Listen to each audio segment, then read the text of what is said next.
So the millennials have a slightly better attitude towards it. Us baby boomers are not quite so Yes. open to talking about health and wellness.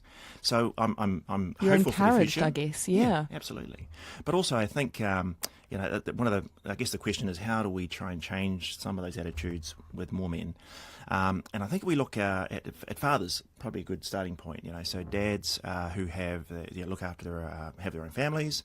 If they have good health habits, then they are teaching their children, their boys in particular. Yeah, they're role models. Yeah, that's right, being role models and saying it's okay to have positive attitudes about your health, go to the doctor once a year, be okay to get checked up. If something's not right, just talk about it. And if we can do more of that, and more dads can do that, then their children are going to grow up and have probably a slightly different attitude. Look, we had a rare couple of days off because I work the weekends, and my husband and I took the kids to the Mount a week or so ago, and we were lying in the lovely, glorious Tauranga sunshine, and I looked over at my husband's ankle and saw this mole there, and I said, "How long's that been there for you?" "I don't know." He didn't have a clue. I said, "You need to go and see the mole man." "What, do I?" Well, I've badgered him enough in the last 2 weeks, and he's going on Monday. But I noticed it. He didn't. You're not as aware of your bodies as perhaps us women are. No, true. And I think women develop a relationship with their doctors, their health caregivers, much younger. Guys generally don't. Probably need them for different purposes. Yes. Much younger. Well, that's so we main. stumble into it. Yeah. Sort of, that's right. Yeah. And so we tend not to think of our doctors as someone we would go to on a regular basis for preventative measures or talking about how do I look after my health better. And in fact, I would challenge a lot of men listening that whether they even know who their doctor is, being that a lot of them, particularly young If ones, they have them. if they even Some have people one. don't even have one. That's right, that's Until right. crisis point. Yeah. So that attitude doesn't help, and we do tend to bury our heads in the sand. I think, and we talk about this a lot within the trust about why do we have those feelings? And I think a lot of it is driven by fear. We do have this worry. Don't want to know. Don't want to know. You don't want to go to the doctor and be told you've got something seriously wrong with you. It's that fear of the unknown, I suppose, to a certain extent, which is silly, really. Whereas women go, flip, I'm going to go and figure it out because I don't want there to be. But if there is something, then I will ABC, X, Y, Z. I'll make a plan. Yeah, exactly right. So we can get guys to say, hey, look, it's you look after your car, you look after your boat, you look after things a lot better than you do yourself. So if you invest in yourself, it's all about priorities, isn't it? We're all busy people. We easily make excuses for not being proactive in our healthcare because it's either going to cost me too much or it's inconvenient. I've got a business meeting on that day that I can't get out of. Yeah, exactly right. Whatever. But really, what is the price of your health? You've only got one health, and as we do get older, and to be fair, when we're younger, most guys, we don't ever really feel unwell. So it's never top of mind. No. And we never really Women, think however, we've got myriads of issues. well, Yeah, well, it's just, I suppose so. But, so there's reason for us to go and develop that relationship and that pattern and that acceptance a lot earlier, perhaps. Yeah, that's right. So if we had a bit more of that, and if we felt it was more of a natural part of our lifestyle, going to the doctor or being more aware of or our asking the bodies. question, I feel stressed, what can I do about it, rather than just being stressed and carrying on. Yeah, well, it's been quite topical lately, mental health, right?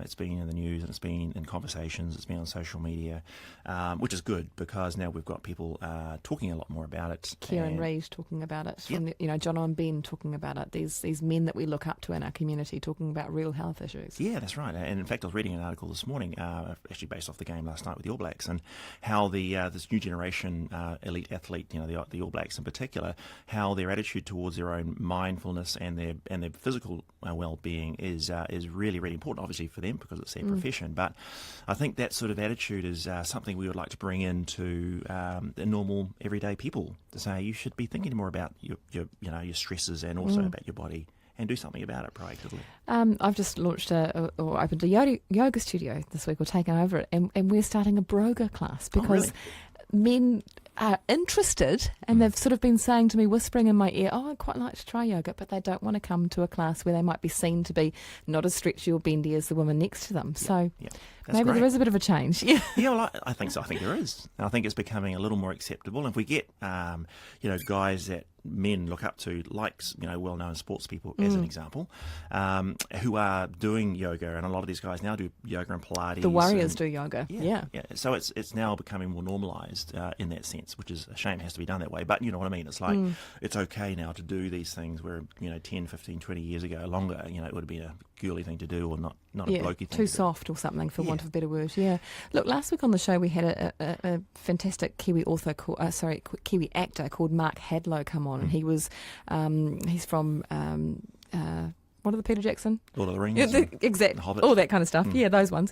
And he has got a one-man show called Mammal, Middle-Aged Men in Lycra. And that was written out of his experience of being in a cycling team, which he said was middle-aged men. And actually he found that men in groups in those situations where they're doing something, they were really talking. They were having conversations about their health, about their stress, about their worries. Yep. Is that something that men need to do, is have some hobbies? Yes, we do. We need to be able to feel comfortable talking about things other than sport, politics, work.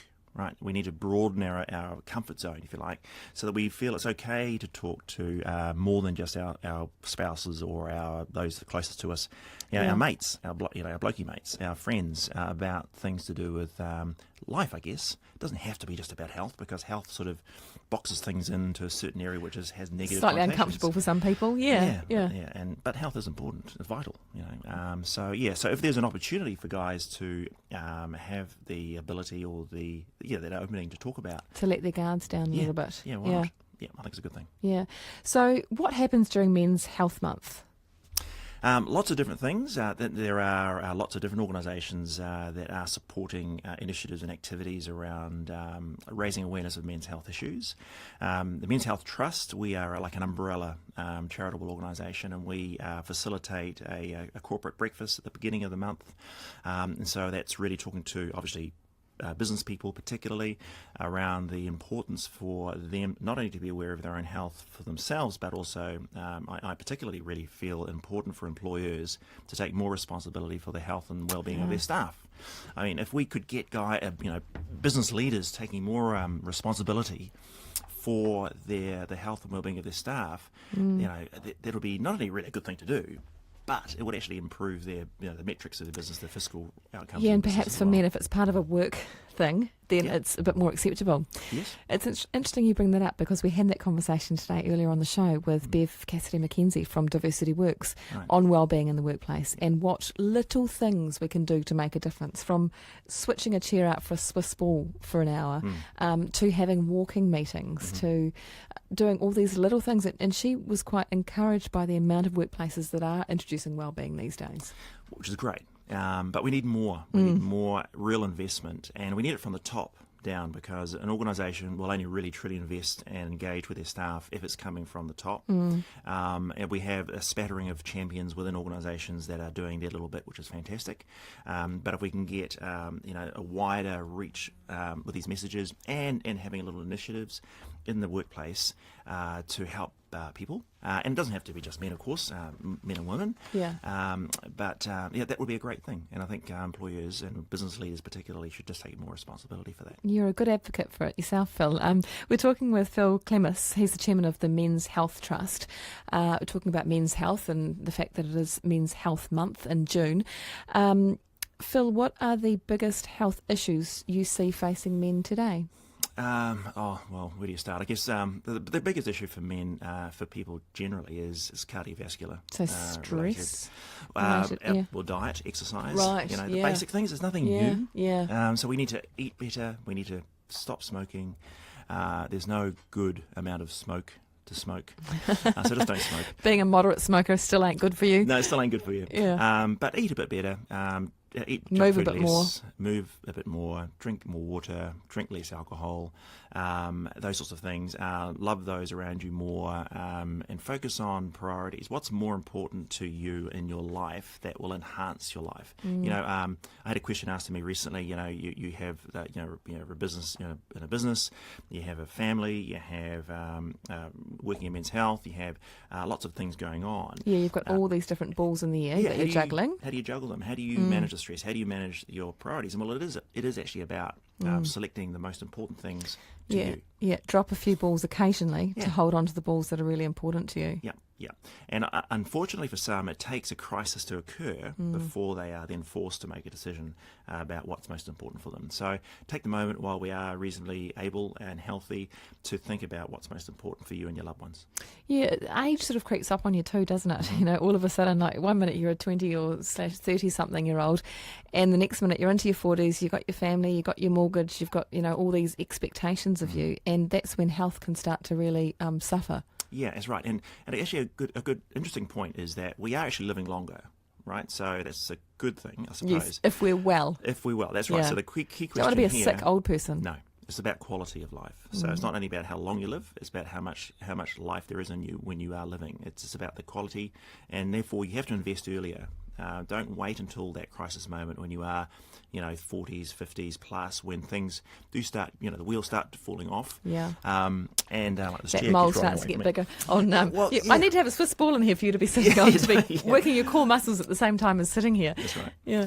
But yeah, so it's a matter of investing earlier, being proactive, taking responsibility for your own health, because no one else will. No. Well, yeah, to be true, you said earlier, yes, Your partner partners might. tend to. Yeah. Girls are really good at doing that, and we do things because we are often prodded by our partners to do things.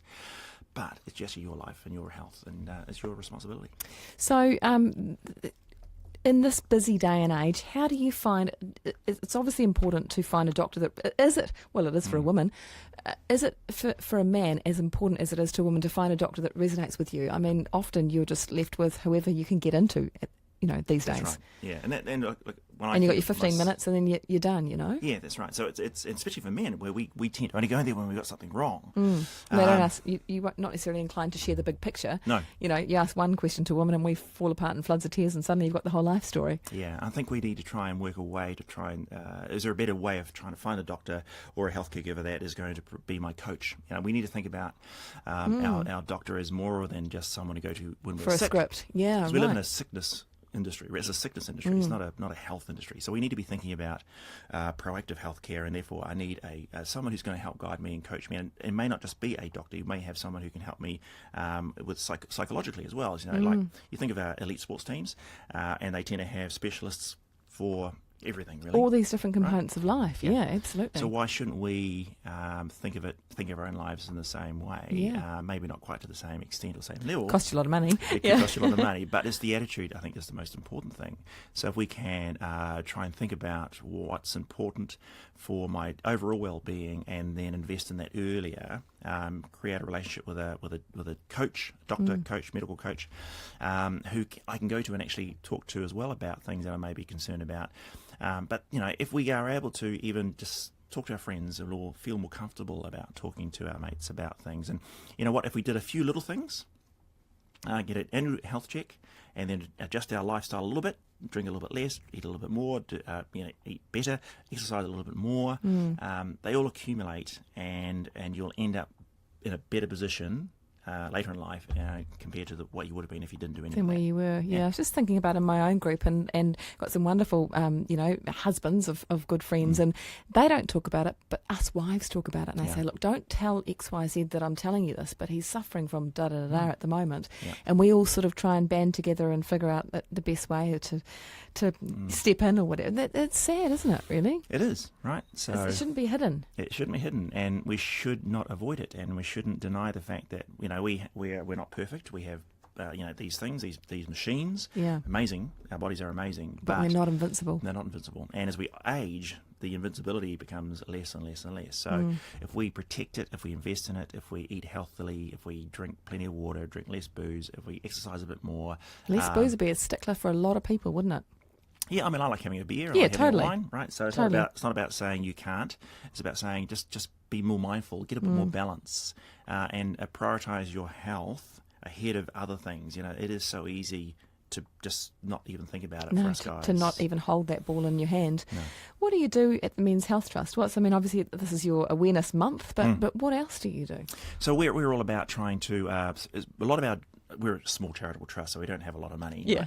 Right? So we'd love to do lots of different things, but we have to focus on what we can get the best bang for our buck. Yes. So we have our, as I said earlier, we have our corporate breakfast, which launches things off. Phil Gifford, in fact, was there launching his book, Nuts and Bolts. It was Great, it's a great great book. title, yeah. Great title, and he's a great fantastic Kiwi sports journo. yeah, absolutely, and he's a great advocate for men's health. He's his doctor, in fact, is a trustee as well, Graham Washer. But so he's a great supporter of ours. But so the breakfast is the start of the month, and then we run different activities through the month, more through our social media activities. We in fact have this. You have a hashtag. We do. Men Which Start is, Talking. Yep. Hashtags. Yes, Men Start Talking. There you go. Yep. I also have a hashtag Men's Health Month. So for us, really, we have also, sorry, a initiative we've only just recently launched called Goodfellas. It's a 12 guys, some well known, some less well known, who have volunteered the time just to talk in front of camera about their life and what's important to them about their own health and what it's like being a man. So that's taking it out of the city, making it a bit more national for Kiwi blokes to see. Yep, and anyone can access those video clips. Are sort of 2 or 3 minutes each. Really cool, very inspiring. On your website? On our website, yeah. So it's menshealthnz.org.nz. Hey Phil, it's been great to chat. Thanks for highlighting Men's Health Month, and good luck with getting those complacent men to concentrate a little bit more on living the good life. Great. Thanks, Carly. That's Phil Clemas from the Men's Health Trust.